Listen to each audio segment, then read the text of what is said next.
Chag Sameach, un joyeux Sukkot à tout le monde. Comme on le sait, lors de la fête de Sukkot, on a des invités. Aujourd'hui, on a un invité avec nous. On a Mordechai, qui est là, qui fait le cours avec nous. Mais dans la Soukha, nous avons des invités, comme le Zohar nous dit. Chaque jour, on a 7 invités. Et comme le rabbi précédent, Rabbi Yosef Yitzhak, a dévoilé qu'on a encore 7 invités. Qu'est-ce que cela veut dire? Dans le Zohar, il y a écrit que chaque jour de la fête de Sukkot, il y a des invités qui viennent. Abraham, Yitzhak, Yaakov, Moshe, Aaron, Yosef et David. Chaque jour, on dit il y a un invité. Pas parce qu'il y a un invité, parce que celui qui représente tout le monde, le chef de ce jour-là, c'est, par exemple, le premier jour Abraham, le deuxième jour Yitzhak, etc. Mais en vérité, ils sont tous là.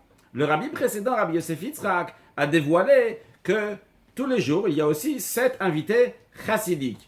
Le Baal Shem Tov, le fondateur de la chassidoute, son successeur, le Maggid de Mezrich, le fondateur de la chassidoute Chabad, l'Admour Azaken, le deuxième rabbi de Chabad, l'Admour Emtsaï, rabbi Dovber, le troisième, le Tzemar Tzedek, le quatrième, le rabbi Maharash, le cinquième, le rabbi Rachab, et le cinquième, le rabbi Rachab, donc c'est le 7e invité de le 7e jour de la fête de Sukkot, mais eux aussi ils viennent.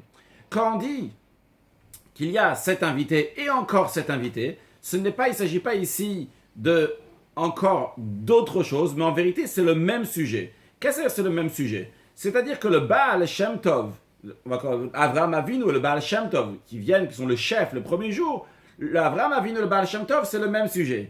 Et le deuxième jour, il y a Yitzhak et le Maggid de Mezrich, c'est le même sujet. Comme avec l'aide de Dieu, on va essayer, et quand on va essayer, avec l'aide de Dieu, on va réussir chaque jour à expliquer le lien qu'il y a entre l'invité que le Zohar dit et l'invité chassidique. Encore un point, vu que les enfants qui sont dans l'école juive, j'espère qu'il y aura un maximum encore plus d'enfants qui sont à l'école juive, qui sont en vacances pendant la fête de Sukkot, on va essayer de transmettre ça de manière que les enfants aussi vont pouvoir comprendre, parce que ça les concerne évidemment à eux aussi. Donc aujourd'hui, commençons par le premier jour de la fête de Sukkot. Donc l'invité, c'est encore une fois, l'invité, c'est-à-dire celui qui est le chef, qui est le premier, c'est Avraham Avinu et le Baal Shem Tov.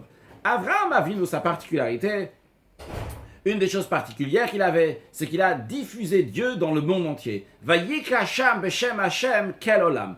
Avraham Avinu, il a dit à son serviteur, tu sais, à l'époque, lorsque je suis sorti de chez mon père, Dieu, c'était le Dieu du ciel. Mais maintenant, avec tout le travail que j'ai fait, Hirgalti Vefi Abriot, je lui ai donné l'habitude que tout le monde le parle, eh bien Dieu est devenu Eloké à Aretz, il est devenu le Dieu de la terre aussi. C'est-à-dire que Dieu, c'est pas juste c'est pas quelque chose qui se trouve, c'est pas quelque chose non plus.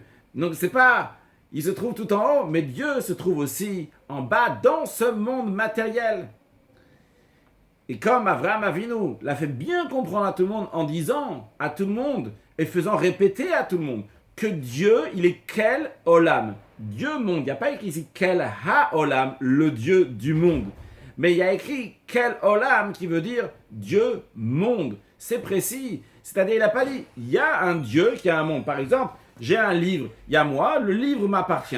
Alors il peut y avoir Dieu et le monde appartient à Dieu. C'est pas seulement ça. Avraham Avinu a fait comprendre à tout le monde comment le monde entier reçoit sa vitalité à chaque instant par Dieu. Donc tout, la matière aussi, ce monde matériel, pas seulement quand on est en train d'étudier la Torah et en train de prier, on est attaché à Dieu, mais toutes les choses du monde sont attachées à Dieu. Et ce sujet-là, on le retrouve particulièrement chez le Baal Shem Tov, le fondateur de la chassidoute. Que le Baal Shem Tov allait d'endroit en endroit, de village en village, de ville en ville, déjà avant même qu'il se dévoile en tant que grand rabbi Israël Baal Shem Tov. Et il disait à tout le monde, comment allez-vous? Comment va la parnassa? Comment vous gagnez votre vie? Comment ça va le travail? Comment ça va la santé? Des choses matérielles, il leur demandait comment ça va. Et il avait un plaisir que les Juifs vont dire Baruch Hashem, grâce à Dieu, Be'ezrat Hashem, avec l'aide de Dieu. Qu'a priori, quel rapport? Il est en train de labourer son champ. Baruch Hashem, Hashem c'est Dieu. Et son champ c'est la terre, son travail c'est le travail. Mais justement, le Baal Shem Tov a fait amener la providence divine dans la conscience des gens, que tout le monde va réaliser que chaque détail qu'il y a dans le monde est lié avec Akadosh Baruch ou avec Dieu, comme c'est développé longuement dans la Chassidoute. Alors, qu'est-ce que cela veut dire pour nous concrètement?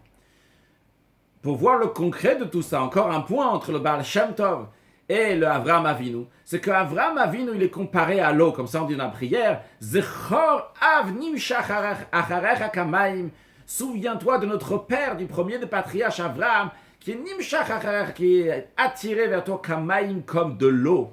De l'eau, ça descend, ça va partout, ça avance, n'est-ce pas? Ça va partout. Et le Baal Shem Tov aussi, le Baal Shem Tov, quand il est monté dans le ciel, il a demandé « Oh, Mashiach, quand est-ce que tu vas venir à la Neshama, à l'âme du Mashiach, quand est-ce que tu vas venir ?» Le Mashiach lui a dit que lorsque tes sources, les sources de la Chassidoute vont aller à l'extérieur, les sources, donc c'est aussi de l'eau, c'est l'idée donc de l'eau qui va d'un endroit à l'autre. En effet, et Avraham Avinu voyageait beaucoup, allait d'endroit en endroit pour faire connaître Dieu à tout le monde. Et de même, le Baal Shem Tov voyageait dans plein d'endroits pour faire plein de missions, vraiment jusqu'au bout du monde, là où il est parti, pour faire la mission qu'il avait à faire. Alors le message pour nous est le suivant. C'est vrai, il faut penser à soi-même. Il ne faut pas penser qu'à soi-même, il faut aller penser aux autres. Il faut sortir de soi-même, comme Avraham Avinu, comme le Baal Shem Tov, qu'ils allaient ailleurs. Et comme de l'eau qui coule, qui va ailleurs. Donc tu penses à toi, c'est bien. Mais il ne faut pas oublier les autres. Alors qu'est-ce que ça veut dire de ne pas oublier les autres? Quand c'est la fête de Sukkot, j'espère que chacun de vous qui écoute ça, il y a tout ce qu'il faut, matériellement et spirituellement, pour faire la fête de Sukkot. Et si ce n'est pas le cas, que Dieu en préserve, que Dieu le donne avec une grande largesse pour chacun. Mais nous, on doit penser aussi à des autres. On doit apprendre à partager avec des autres. Ceux qui n'ont pas les moyens, les nécessiteux, même s'ils sont un peu nécessiteux, eh bien couvrir qu'ils puissent faire la fête avec une grande largesse. Ça, c'est sur le plan matériel. Mais il en est de même aussi sur le plan spirituel. Sur le plan spirituel, donner un maximum tout ce qu'ils ont besoin. Un juif, il n'a pas encore de loulav pour la fête de Sukkot. Il n'a pas le loulav et le hétrog pour secouer. Eh bien, je vais aller chez lui, je vais aller le voir et lui dire l'importance de la fête de Sukkot.